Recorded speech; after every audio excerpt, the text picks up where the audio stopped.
thought about texting in. Not gonna make it today, lads. We were sitting doing a little chat, weren't we? And I got a text message from an underground source. It could be absolutely brutal for Gareth Taylor, but it could be genius. I don't know if the family environment was quite at City, the way sometimes it was made out to be. I know as soon as I probably step on the pitch, it'll probably bring all them old feelings back. Wayne Rooney has always been kind of one of my heroes, and met him when he was England captain. We were both captain of the country at the same time. To be honest, we haven't won enough trophies over the last 4 or 5 years, and I was a big part of that. Nick Cushing coming in, he's my old manager. He's definitely been the best coach I've ever been coached by. Arsenal fans, earmuffs. There's a lot of changes maybe needed within the Arsenal set-up from the top to then the players on the pitch. It seems like he's been briefed a bit better on this one. What the women's team are making right now is massive, and it's only going to get bigger and better. And I've seen the comments going wild because people are like, well, who all gets their lunch at work, blah, blah, blah. When they cut the pastries recently, Alan Brazil was fuming. Hello, how you doing? And welcome back to The Kickback. My name's Shebahn Aherne, joined in the studio by my evil twin sister looking for a club footballer, Ruesha, Littlejohn. Coming up for you on the show today, Gareth Taylor has been sacked by Manchester City ahead of the League Cup final against Chelsea at the weekend. We'll bring you all of the latest on that. Plus, Steph Houghton joins us to talk about her debut in Soccer Aid this year. Might have to ask her about Gareth Taylor. Plus, we'll hear from Chelsea manager Sonia Bompastor, as well as Keira Walsh, Lucy Bronze and the rest as they prepare to face Manchester City 4 times in 12 days. Stay tuned for all of that and a lot more on the way in the Kickback. If you haven't already, what are you doing with your life? Like and subscribe. Leave a comment. Rue, how are you, Hen? You okay? Oh, do you know what I am? Shattered. I had the worst sleep in the world last night. I was so tired. I was like, need to get to bed, need to get to sleep. And then I was pure pinging, wired out my nut. Do you know what time it was, Cass? It was coming on 5 before I drifted off. And then your cat woke me at 6:30, shock horror. What did he do? He had a great nap last night. He was up in the wardrobe, he was in my bed, he was up in the wardrobe. Honestly, I'm sitting there like that. My alarm went off. I thought, you're kidding. I thought about texting in. Not gonna make it today, lads. I'm surprised you didn't. Crack on without me. Should have done that for. But to be fair, you need the work. I need the money. You need the work, I need the money. I need the work. I can't just sit in your loft all day. Right, what's happening? What's happening in today's show? Well, what's happening with you firstly? Because just quickly, because we need to get. I don't even know what's happening with me right now. The Rush situation. I don't really know. I need to text my agents and see. Okay. Text them now and see if we can get an answer before the end of the show. Right, okay. I'll do that later, Cass. Do that next. Okay, big news yesterday. We were sitting doing a little chat, weren't we? And I got a text message from an underground source. Underground source? Underground They source. live under the ground? Wild. It's a saying, if you know, you know. And I Underground. got my text saying, apparently, something. And I went, oh, right, you're at the floor. Minutes later, Gareth Taylor. He's gone.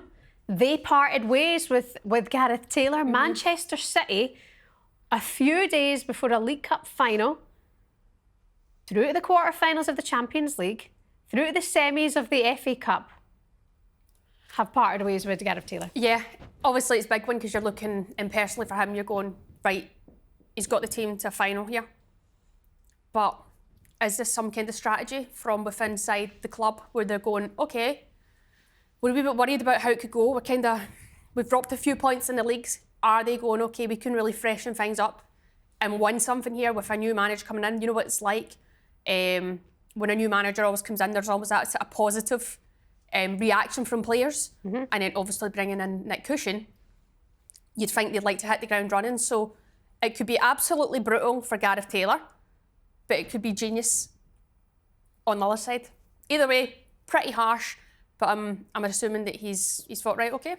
If somebody was coming to me before a final saying, right, we want you gone, I'd be like, Screw you! But yeah, who knows? Who knows? You don't really know the ins and outs. Obviously, he's being linked to Angel City now. So here's me speculating in my head. I'm like, right, they're in a League Cup final. They've got the semi-final. They're doing well in the Champions League. They've been impressive in the Champions League so far. So I'm like, has he expressed maybe towards the end of the season, like this is me hypothetically thinking, has he expressed that maybe you'd want a new adventure and they've gone, no, you're with us or you're out kind of thing? If you're having other thoughts then, like a relationship. Oh. You want to taste something else? You're looking to taste the dangling apple from the tree? Well, we're done. You know, I wonder if there's been an element of that because those rumours did start and then all of a sudden he was gone after winning a game, you know, and getting to the semis. I'm like, so the timing is pretty peculiar. Especially because it's not been bad. But in terms of the league, they are 12 points behind Chelsea. They are 4th. Arsenal, I think they could probably get the better of, but they have dropped points in games that they should have won in the league. But I think they're missing Lauren Hemp. And I know what you're saying, but I just think that's a lot for that Man City team, which is star-studded, it's jam-packed with talent. That is a lot of points that they've dropped, like a lot of points that they're behind Chelsea. And so a team of that calibre and that quality can't be that many points behind right now. So do you think that's him? Or could you say the players in those games could have done more? It's a tough one. I think you can always look at the players and go, could we have done more? But I guess both parties have to take a bit of responsibility. I wouldn't just pile the blame on Gareth Taylor here. No. Looking going, well, they've got to a final.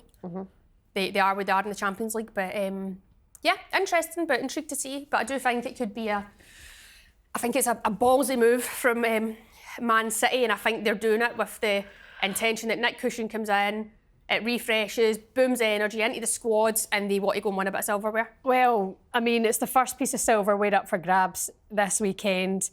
Man City, I feel like they need a trophy. I feel like it's been a long time. It was the last time they won was I want to say that was the League Cup final. It was back at the Cherry Red Record Stadium. Where's that? Well, I'm not sure because you could be spitting absolute lies because you've been doing a lot of this recently. I was there. It was only maybe about 3 years ago. Right. It's the last time they won a trophy. Okay. 4 years ago? I don't know. We'll need somebody to confirm that before the end of the show. They did. Right, I was but there. Sometimes you're like that. Oh, I was there when. I was there when Trump was shot at. No, you weren't. Yes, you weren't. So. Why do you always say that and make things up? You do. You've got a vivid imagination and you make a lot of stuff up at times. Something that didn't happen. See, then you're just not on the planet sometimes. So I think there's two ways of looking at this. No, but you do make up a lot of stuff. Day. Even the other day we had done a little show together and you were spitting bars of absolute Oh yeah, but that wasn't that like was similar. That was like that's current facts and stuff that you're saying is true, and I'm like miles off it. I was like, Keira Walsh is playing really well at Barcelona this season. Like miles off it, forgotten that she moved and everything. Yeah. Anyway, who cares? So Nick Cushing comes in to see through Manchester City till the end of the season. I don't know how I feel about it. Why? Well, one thing we should point out is that I don't know if the family environment was quite at City the way sometimes it was made out to be, because straight after the departure of Gareth Taylor was announced, Chloe Kelly, on social media, nothing makes more of a statement than liking or unfollowing on social media. She bloody liked the thing. Ellie Roebuck puts up a stay positive, you know. But we knew that anyway. We already knew that with Chloe Kelly. That's why she was wanting out, because she was never going to kick a ball under him. Or she was going to kick a ball very rarely under him, so there's no love lost there. What's your thoughts on then players on social media and stuff like that? Because you never know who your boss is going to be again. Like that is it. I mean, she's not come out and said anything drastic. Obviously, she had her statements before she left. Gareth goes to Arsenal, but it's one of those things. It's one of those things. We're living in a world where everyone's got an opinion and you've got to be careful, I think, as a player now. I've even seen that myself. Sometimes you say something and you come into company with someone and you're like, oh, you hope they don't take it personal, especially doing stuff like this. We're on here to talk and give opinions. And sometimes you're a bit like, you don't want to offend anyone. No, I know. But yeah, I don't mind that. I mean, I quickly unfollowed London City. I was like, I don't want to see that. Don't need to see that. That's it. It's just get stuff out your timeline. That's all. But is it also is there another hidden message there by doing that? No, I'm just like, get to It's not that deep. Get to What's that? People look into it pure deep. People look into stuff pure deep. I'm like, there's a reason you probably unfollow people. It's because you don't want to see their That's it. Unless you're getting tagged in time, which by the way I do with other subjects all the time. Get private DMs and stuff and all that, tagged in things. I'm like, oh wow. Yeah. I would love to go to town on some things, man. I would have a field day. I mean, I wouldn't blame Slaughtering you people. if you did, and I think we could have a really good night drinking wine and replying to some of the I think things that's a good show one day. We could even do it in here. Yeah. Just need to get that signed off Okay, and I see know. if they're up for it. Would be a good bit of interaction, good giggle. Okay. Yeah, Bowles just signed it off an hour here, so Perfect. Perfect. Let's focus on that. Can we talk about Liverpool Arsenal at the weekend in the cup? Liverpool, credit to them in their win over Arsenal 1-0. Amber Whiteley's the interim manager there. I thought it was a bit of a schooling. I said the other day it was a schooling, and people were like, "You can't say it was schooling." I'm like, no, it was a proper lesson on how to win a football game. That's what I mean by say schooled. Stop being so touchy. Stop being so tetchy. Stop being so needy. Bloody hell. I think I'm on during my period now. I think I'm John too. But listen, there was an incident in that game that I hadn't heard more about until recently. Taylor Hines, the captain of Liverpool, defender, had reported during the game sexually inappropriate comments that had been made to her from an Arsenal fan in the crowd. Her and a teammate reported the comments, and the person was then booted out from the stands, and Arsenal say an investigation is now underway. Sexually inappropriate comments, Rush, we hear them, we see them. It's something we're seeing more often. It's a bit weird, it's unnerving. I know you would see a lot of comments on social media, etc., especially with the likes of people like Alicia Lehman, Yes. who have a big following, and people probably do really sexualise her. But I'd seen Leah Williamson with a post basically just saying it's unacceptable and there's no place for this in football. And it's true, so it's good that Arsenal are doing an investigation, and again, it's just a warning to everyone else to cop on, and same when it comes to any racist remarks and any of that kind of stuff. There's just no place in football. Yeah. So don't come, stay away, and hopefully Taylor Hines is all right. Yeah, I mean, we don't know what's been said to her. I know for one, and I mean this in a completely respectful way, I always say to you, God, Taylor Hines, what a beautiful woman. Like, I always say it, and I mean it with pure, like, complimentary, ways. But then there's a difference between making someone feel that they've been sexually preyed upon. Yeah. I have never ever taken that angle. But I do look at her and go, has she been made to feel uncomfortable by people in the stands? It must have been something extremely inappropriate for her to actually be like, right, what's going on here? Yeah.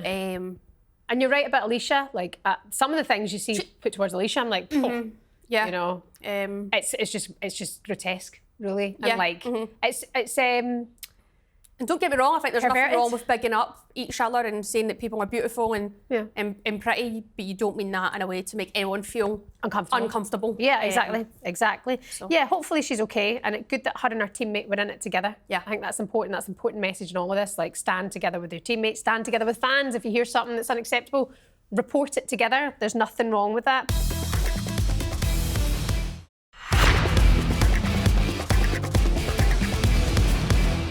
In terms of the FA Cup, when it comes to the semi-finals, it's a Manchester derby and Liverpool will meet Chelsea.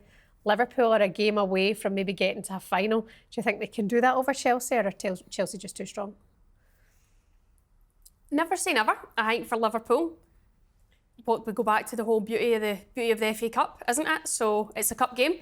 Anything can happen.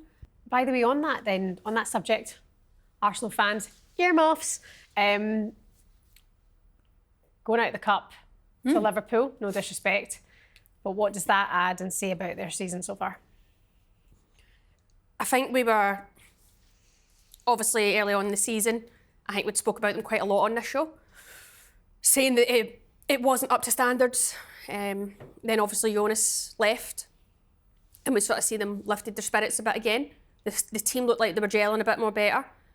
But I just think there's a lot of changes maybe needed within the Arsenal set-up, from the top, from whoever's doing the transfers and the business side of stuff, to then the players on the pitch and in the squad. I think it's no real surprise right now where they are. I've said this before, I feel like I'm not really in a position to sit and individually slaughter any players, because they play for Arsenal, they play for their national team, they've won a lot more than I have, so I'm not going to sit here and slaughter anyone like that. I respect all the players, but I think now, if you're looking at the top teams like Chelsea and Arsenal want to be challenging, they've got to do more. Because, I mean, you could probably look at the players salaries and stuff right now, and the team, the club have backed them on that, pushing them, supporting them in that front. So I think it's now up for the players to step up. And if players aren't cutting it, the people at the top have to do better business. I mean, we went through the list of the last couple of years of recruitment, and all of those players that have come in, they haven't really worked. I mean, off the top of my head, Cool, Quiros, Hurtig, Caldente remains to be seen, magic player, to be fair to her. But going back before that, who else am I missing? I think that there's a few that have come in that have seemed to do okay. Who though? Well, Caldente for one. Right, but that was just gone. You can see that Cooney Cross. Are you happy with her? I don't know. She's still young and she's got a lot of developing to do, young player, but she's got a bright future. Russo. I still think like Russo as a quality player. We still have that debate whether what's her best position, but she has quality. There's no ifs or buts about that. Stina, so Blackstenius. Stina again, but she was part of the Jonas era, and that was the style of player that Jonas wanted. The sort of Scandinavian stretches in behind. And by the way, Stina Blackstenius has great movement. Her movement for a centre forward is very good. She's always got the double movement. She's got two movements, one for her and one for the defender. Well, one for the defender, next movement for her. And she always gets across people. It's just the finishing side. We've seen that where she just lacks that sort of killer instinct in front of goal. When you're looking at Arsenal and you're going, we need somebody that's an out-and-out goal scorer. Whereas, but then you look at Chelsea's recruitment. There's Chelsea squad is the best squad that Chelsea have ever had. Emma Hayes obviously created that. It was her baby, and she left it in an absolutely fantastic place and position for Sonia Bompastor to come in and take over the reins. And now Sonia Bompastor is just adding little bits to it. But the players they're adding are frightening. It's such a squad. The biggest trouble for Chelsea one day will be keeping all these players happy. But that's it. Arsenal in terms of Chelsea right now are miles off it. That's it. But let's not take anything away from Liverpool in that FA Cup game, because they went out, they made it ugly. They made it really difficult. They frustrated Arsenal, and then you had some players that really stepped up and caused Arsenal havoc. So, it was a very good performance, and we saw players getting frustrated. You know, Arsenal players getting frustrated who we don't usually see. Question: you obviously seen more of that game than me. I've only seen the highlights. How many chances did Arsenal create? I don't know that off the top of my head. Okay. But Liverpool were just great all over the pitch. They made it hard to beat them. You know, and I like that quote. Someone said it the other day. You don't have to be the better team to not lose. And I was like, yeah, good point. And that's what Amber Whiteley done. She made it just difficult for Arsenal. She frustrated them. She frustrated the players. I think even Rennie was looking around her at times going, what are my options here? She's played her strengths. But I like that about a manager coming in. I think in this modern day, in this modern game of football, everyone wants to be a certain way. And it's like everyone has to play out from the back. You have to try and move teams, move the ball about, blah, blah, blah. And we're not actually good enough to do it. There's only even Chelsea don't do it that well. They've actually been playing a lot better football, I actually think now. Under Sonia, they're dominating the ball a bit more. But when you look, Emma Hayes was just like, we just win. And if that's direct football, A to B, that's what we're doing. And she took up that method a lot. But right now, there's a lot of teams that want to do it. You look at the teams maybe at the bottom end of the tables, and I think Palace wanted to do that for a bit. But it's like, I understand managers have philosophies and they really believe in them philosophies. But now I'm kind of, the older I've got, I'm like, but look at your squad and look at the players. So just play your strengths. But it's one of those. It's a very good point. And it worked for Liverpool at the weekend. They're going to meet Chelsea in the semi-final of the FA Cup. And speaking of Chelsea, talkSPORT reporter Bradley Hayden sat down with Sonia Bompastor, Keira Walsh and Lucy Bronze ahead of the League Cup final against Manchester City, the first of 4 times they're going to play each other inside 12 days. Sonia, thank you so much for joining us. Your first experience of a major cup final in the UK coming up this weekend against Manchester City. How much are you looking forward to it? Yeah, really looking forward to it. I think really excited. The players are also really excited. I think this is where we want to be. And this game kicks off a run of 4 times in 12 days that you play in Manchester City. What sort of challenges does that throw up for you as a manager, trying to prepare your team to face the same side so close within a short space of time? Yeah, that's really rare to have this situation. Even in football, it can happen. But yeah, 4 times the same team in 12 days, that's a big challenge. I think we just need to focus game by game. If Chelsea under yourself are able to write your own little piece of history this season and go the whole year unbeaten in the WSL, how much would that mean to you? That's a bit strange because this is not my main focus. As I said, I think I take game by game, and I think the main thing for me is to make sure we win titles. So if we have to win the WSL with losing 1 game, I will take it. And let's ask you about a couple of members of your squad as well. Big news last week that Millie Bright extended her contract at the club. How important was it for you to keep Millie here for the long term? Yeah, Millie is such a great athlete. As I already said, I'm so happy for her to re-sign with us. She brought to the club so much success, and I think, in my career as a manager, she's one of the players I will always remember. Anna has all the qualities to become one of the best goalkeepers in the world for sure. She's really important for us on the way we play, in possession of the ball, but also out of possession. And when you want to be successful, you have to have a really good goalkeeper. I'm lucky to have a lot of talented players in the squad, so Keira is one of them. I think, she's so confident in possession of the ball. She brings confidence to the team when we are building up, and she's really important because she keeps the balance in the team. LJ is one of the most talented players in the world, for sure, and she was injured, but now she's back in a really good shape. I think we are all pleased with her performances with the club, but also the last 2 she had with national team. I think she just shows she's able in possession of the ball to be that creative player and the one who makes a big impact in the game. Keira Walsh, thank you so much for joining me. You've been back at Chelsea for a couple of weeks or a month or so now, and you've already got your first taste of a cup final at Chelsea already against Manchester City.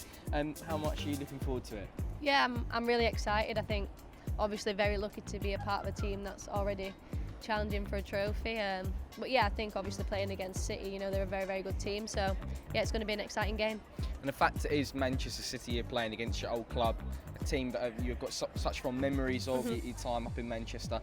Does that make it a little bit extra special for you, or a little bit extra more emotional for you?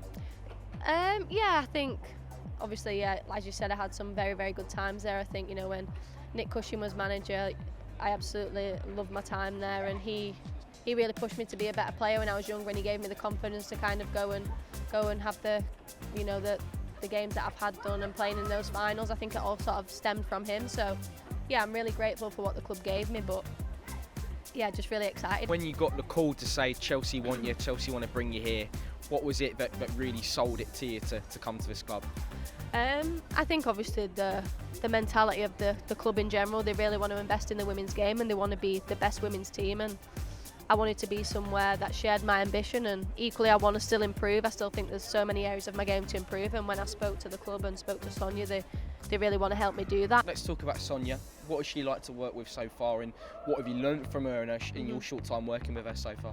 Yeah, she's super competitive, I think, in everything she does. I think she's super competitive. I think she understands, what it is to be a professional footballer, so I think that really helps as a player because she kind of knows what everyone's going through and what we've been through, and I think she really tries to understand the emotional side of it. But yeah, I think as a coach, she's an unbelievable coach, and tactically I think she plays the game. And what has she said to you about how she wants you to play and how you fit into this side as well?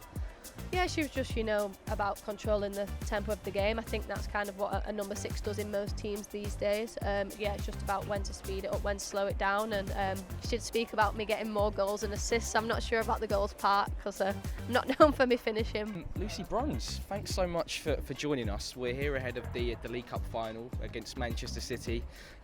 Your trophy cabinet is already pretty stacked as it is of how many competitions you've won throughout your career, but another chance to add another title to your growing trophy cabinet.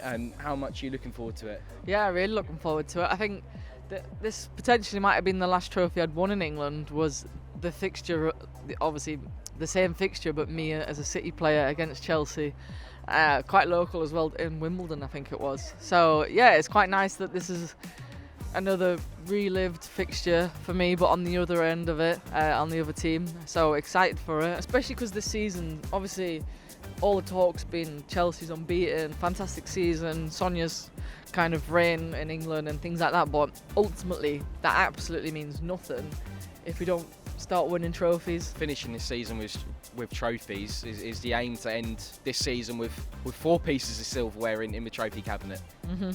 Yeah, but I mean, I think it has been for Chelsea for many years to try and have 4 trophies, fallen short a few times, but always been competitive enough to kind of be there and thereabouts. I think this season we've got the best squad Chelsea's ever had. Our results are really good.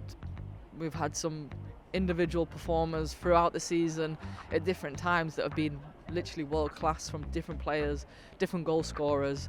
So I think this is the year where it feels like Chelsea are the most prepared we could be to have to go and compete and win the quadruple. Let's talk about Sonia. What's it been like to work with for you so far, and what have you learned in your time working with her? I think she's given me a lot of confidence, which I'm quite a confident person and player anyway, but I think her experience as a player has maybe been the thing that's helped me the most, having had such an amazing career herself. We've had a lot of conversations this year where she's like, Lucy, I still believe in you, you're still the best right back in the world, like you've got that, and I think maybe on the outside there's people who might say different things, but having all that trust in me, in my ability, wanting to sign me, wanting to bring me here has kind of given me a bit of a new lease of life this season at Chelsea, and then I think with some of my performances at England as well. You mentioned England there, obviously recently we saw you guys beat Spain at Wembley. How much confidence does that give you guys going into this summer, beating the world champions headed into the Euros?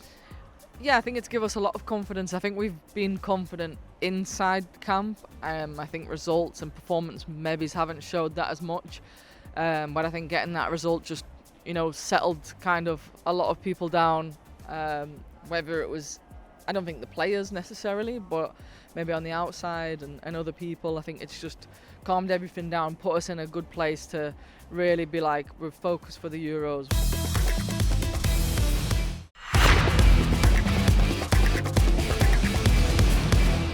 And joining us now on the kickback to talk about her Soccer Aid debut later this year, former England captain Steph Houghton is with us on the show. Hello, Steph. Good to have you. How you doing? Good morning, guys. I'm good, thank you. Good. This is exciting. I'm looking forward to this. It's coming up on Father's Day. Soccer Aid it's part of like the national thing, isn't it? It's something that we all get involved in and all enjoy. And you're part of it. You're part of the team this time round. How are you feeling for it?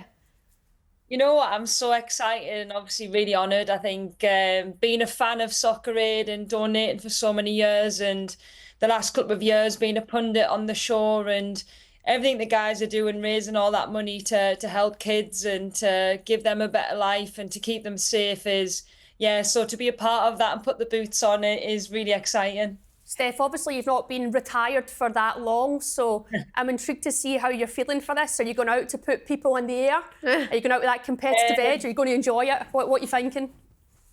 You know what, my family were like, you're definitely going to be competitive, aren't you? And I was like, no, it's all for fun, it's all to raise money. But I know as soon as I probably step on the pitch, it'll probably bring all them old feelings back of playing when I was at Manchester City in England. But overall, I mean, there's some amazing footballers, ex-pros, and obviously celebrities as well. So it should be an amazing event.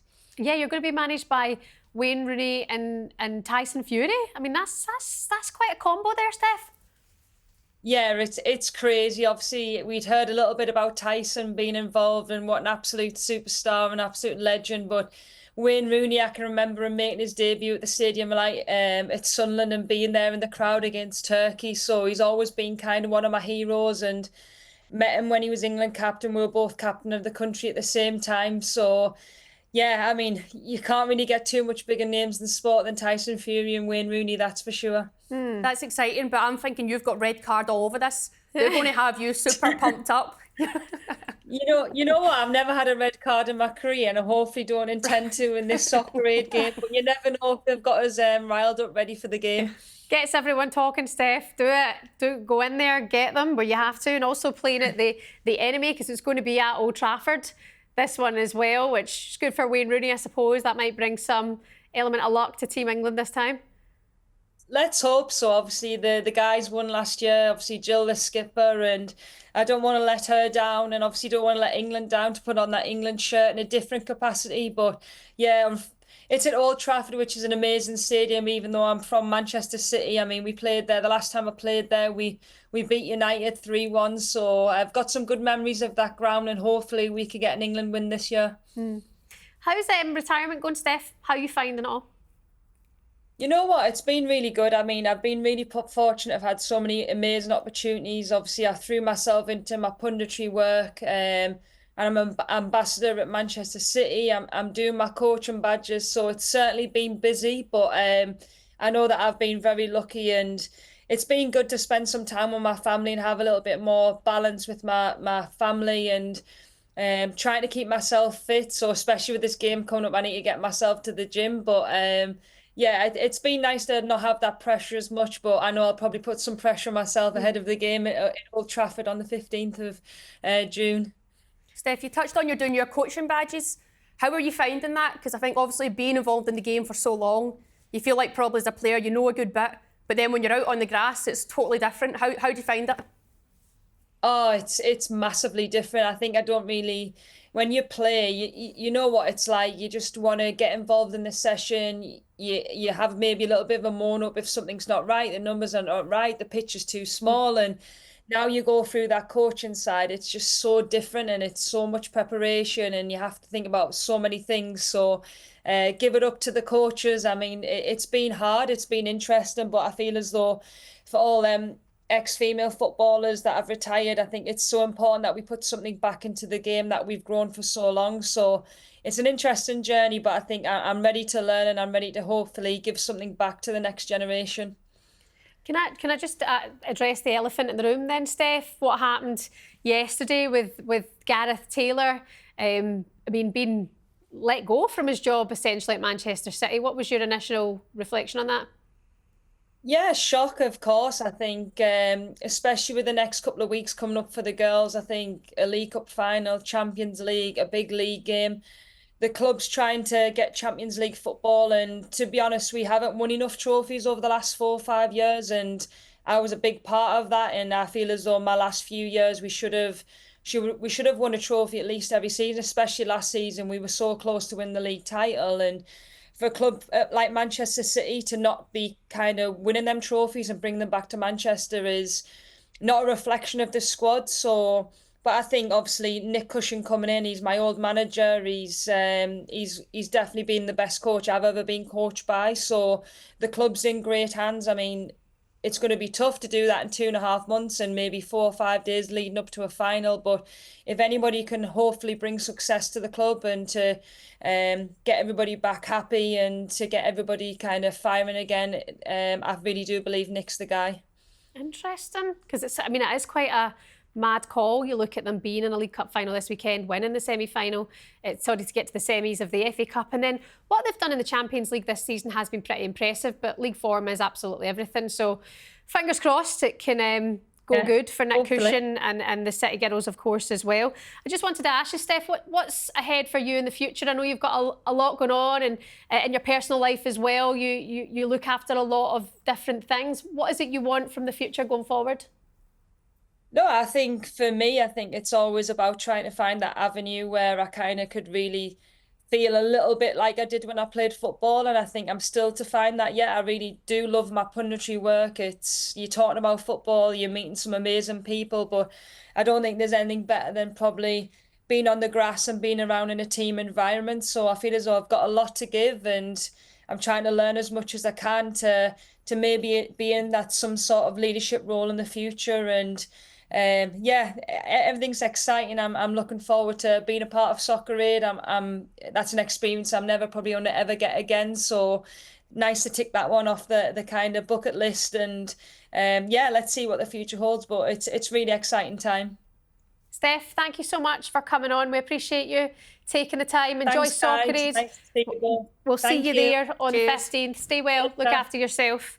And You too. we'll see Steph at Socceries, Rue, at Old Trafford on the 15th of June. It's on Father's Day. What a nice treat for your old man. Go up to Old Trafford, enjoy the game. Wayne Rooney is the manager of England, Tyson Fury, and then Jill Scott, Steph Houghton, and the likes all taking part as well. So it'll be a really good day. It always is. It's important, I think, for that's what it's all about, you know. And I think when you look at Steph and what her husband is going through and what he's living with, I think always for everyone to chip in for charity and do the right thing is always a good thing. Yeah, it's a massive event and it's for a massive cause.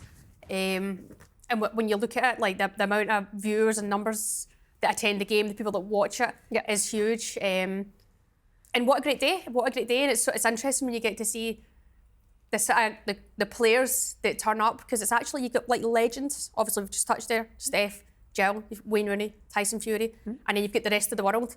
And that team is always packed. And obviously, I support the rest of the world normally because I can't be wanting England to win.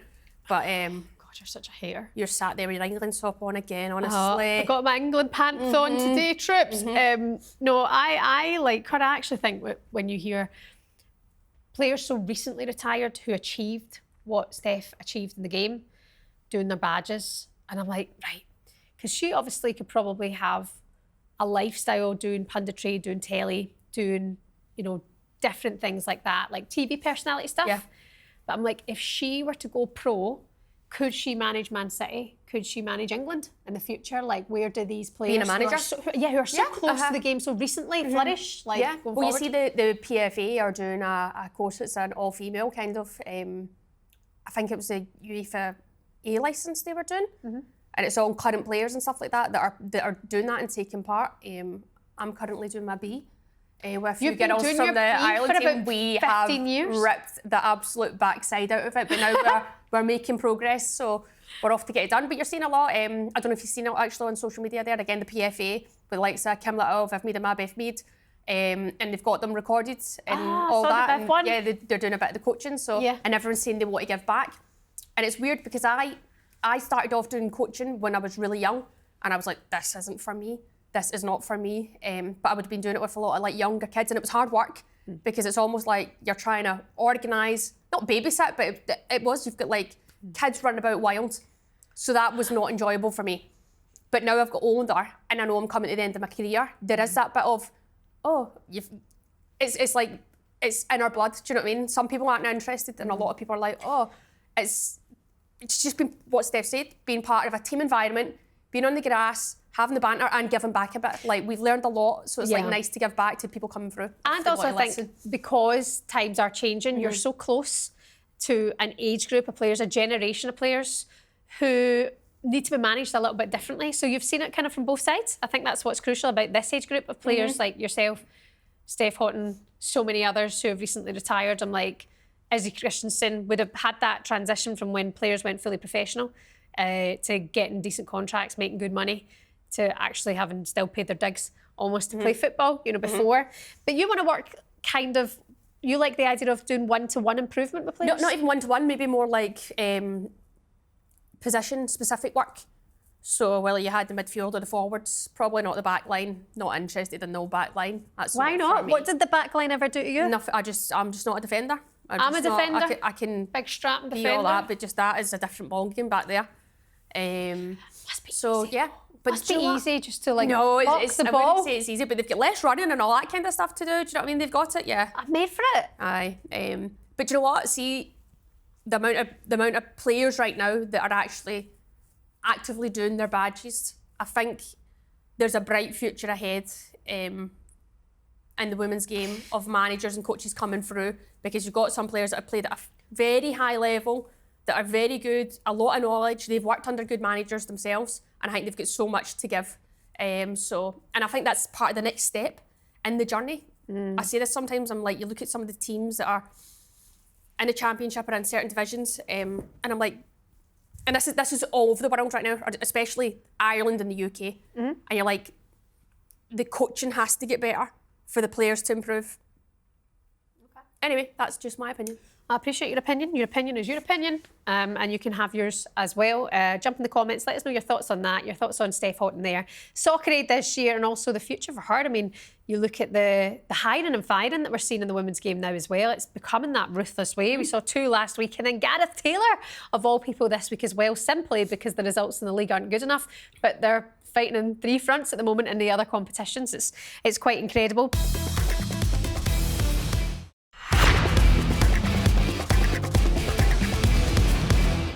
Talking about the future of women's football coaches, let's talk about the future of Manchester United women, because Sir Jim Ratcliffe, the co-owner of Manchester United, has been speaking to the press yesterday. Now, naturally, the men's game pull all of the headlines in this discussion. He's discussing some players, the idea of wages being the way they are at the minute. There's quotes saying that they're overpaid and they're overrated. They're being kind of put together out of context. I have gone through the quotes in details today, focusing on the likes of Casemiro, Rasmus Højlund, Andrea Nana, Anthony, Jadon Sancho. Even without buying players this summer, they still have to pay for these players, and they're costing £17 million each. Big, big money we talk about with Manchester United. And actually, they're on that brink of being insolvent had Jim Ratcliffe not have sorted some things out and start to make the job cuts that he's made at the club. 450 staff members have also lost their job. One of those jobs that were lost was a body language expert, Ruesha, 175 grand a year. Wow. Yeah. One of them got chopped. Body language expert. I'm like, oh, wait a minute. You paid someone to assess someone else's body language? Is body language not... Do you know pretty what? clear. Am I like, your body language is stinking. Or it's not. Is that straightforward? Is that straightforward to me? But see if you've got someone sitting here, body language expert, and they're like that. I'm sat like this, and they'd be like, oh, She's closed off. you're closed. You're protecting You're yourself. cold. Oh, your trauma. You don't want to be part of this team. I'd be like, shut the up. I've crossed my Right, legs. get I need a pee. Go away. Like that stuff. I'm like, oh, come on. And that that's my body big- language expert is joining us on the show now. That's a good job, though. But also, Sir Jim Ratcliffe, right. I don't mind the guy, as I am a supporter of Manchester United through my husband, right? Celtic and Man United. Yes, I can have 2 clubs. Don't make it your issue, it's my issue. But I like the fact that he's kind of sat down with the media and he's trying to show the fans what he's doing. But there's a lot of focus on Jim Ratcliffe when it comes to his thoughts on the women's team, because he'd said in the past it wasn't his main concern. Mm-hmm. There was Katie Zelem had recently spoken about the time she met him. It's a famous picture of Sir Jim Ratcliffe meeting Katie Zelem. She was the captain of Man United at the time. And he asked her, what is it you do here? And I was like, you know, car crash. For anyone who works at a big company, you know, at least know the people. He should have a liaison saying, by the way, that's Katie Zelem. She's the captain of the women's team. Like, even if you don't know her, at least act like you know her. His recent quotes, Ruesha, from this interview: my main focus is on the men's team, because at the end of the day, it is what moves the needle at Manchester United. Of our £650 million of income, 640 of that comes from the men's team and 10 million comes from the women's team. But the women's team wear the Manchester United brand, the Manchester United logo. So in that sense, they are every bit as important as the men's team. Thoughts? It seems like he's been briefed a bit better on this one. So he is saying they are part of the club. I understand the numbers are huge that the men's team make. But I still feel like what the women's team are making right now is massive. And it's only going to get bigger and better. So I would kind of still be like, okay, but keep investing in them. Stick with it. Because times are changing. I know he's a bit an older man. He's obviously a businessman, and probably quite a good businessman. But I'd be like, just be a wee bit more open-minded and stick with the women's side of things, because it is going places. Yeah. And that's it. I'd seen a lot of things, because it's like, he's maybe cut certain things. Like, I think there's a lot of staff that don't now get fed, that would get fed. And I've seen the comments going wild, because people are like, well, who all gets their lunch at work, blah, blah, blah. But it's like, there is some jobs where it would be expected if you're in all day and you're part of a team. And sometimes you look at like, football is not a normal job. It's not a normal job, especially when you're in Manchester United men's side of things. Yeah. You're in all the time. Like, they get days off are few and far between. And you're travelling, away games, European games. Like, do you know what I mean? Like, so I would expect to get my bloody lunch then. Really? I mean, dinner. Yes. I'm split on that. I mean, at talkSPORT first thing in the morning, we get pastries and we get fruit, Yeah. right? And I think that's nice, but I don't eat them. Yeah. Do you know what I mean? So I think sometimes it becomes like a novelty that can wear off. But when they cut the pastries recently, Alan Brazil was fuming. He was like, how could they take away the one thing that we come in the morning at this time and that's your little thing to make you go, I've had a pastry, they value me, you give me a breakfast, whatever. We get fruit and we need fruit. But also at the same time, I think like I make my kids lunches for the morning. You know, it's a sandwich. Like, why do you expect to give them your lunch? It's a different environment, do you know what I mean? So that's it's totally different. Aye, but these aren't squad members. These aren't professional athletes. So I've seen some about like what kind of staff, and I'm like, well, where do they draw the line? Who's more important? And I think that's it. It's like making everyone feel valued in this community, and I think that's where Man United just went wrong at some point. Like they're miles off it. So right now, I'm just like, make people feel valued, and people are going to want to perform and work for you. Absolutely. And I think even his language there, ever so slightly, I think is a slight indication of, oh, balls. I probably didn't say the best things about the women's team, and they are Manchester United, and I am the co-owner of this club. So his language is important there. So I feel it's been checked ever so slightly this time in this interview. One thing else is that Man United are now pushing Old Trafford and the Manchester Derby, which is at the beginning of May, for 50,000 tickets. So they're really trying to push this game. They're trying to push the women's media side of things and make sure that they are getting that love because some old guy put his foot in his mouth. Sorry, am I not allowed to call him old? Maybe not. Maybe take that out if you feel safer. But I mean, some senior man, you know, I think if that is the same at the top, if it's a whole bunch of Jim Ratcliffe looking people in a room, you will forget about the women. So I think to be checked on that, try and put it right, it raises that bit more awareness. By the way, the women are doing bits, second in the league. You know, Manchester United, semi-final of the massive club. And rightly so, they should be pushing the women's games. Obviously, it's becoming like the consistency when they play at Old Trafford, kind of consistently start getting bums on seats and selling tickets the way it's been happening kind of at the Emirates. That's what we need to see, keep pushing for that. But it's a lot of hard work, but it's only going one way. So hopefully teams keep supporting. Anyway, wonderful chat, Ruesha. Good luck to the Man United girls. By the way, we will always continue speaking positively and shining the light on this show, as you do as well in the comments. You can like and subscribe. Rue, hopefully next time we see you, we're going to know what I'm up to. Considering like it is nearly the end of the season, hon. I know. You've had an easy season. You know me, I like to just play 1 or 2 games here or there, take a few months off. I just think, why burn yourself out when you don't have to? Yeah, you could drink Whispering Angel with me. Do you know what I mean? That's it. We're heading that way, isn't it? We're heading to that that. way. We are It's actually heading that. dangerous territory. Listen, enjoy the League Cup final this weekend. Who's it going to be? May the best team win. May the best team win. That game's in Derby. We'll be going to be reacting to it all next week and anything else that happens. But until then, be good. Like, subscribe, leave a comment, and we will see you next week. Bye.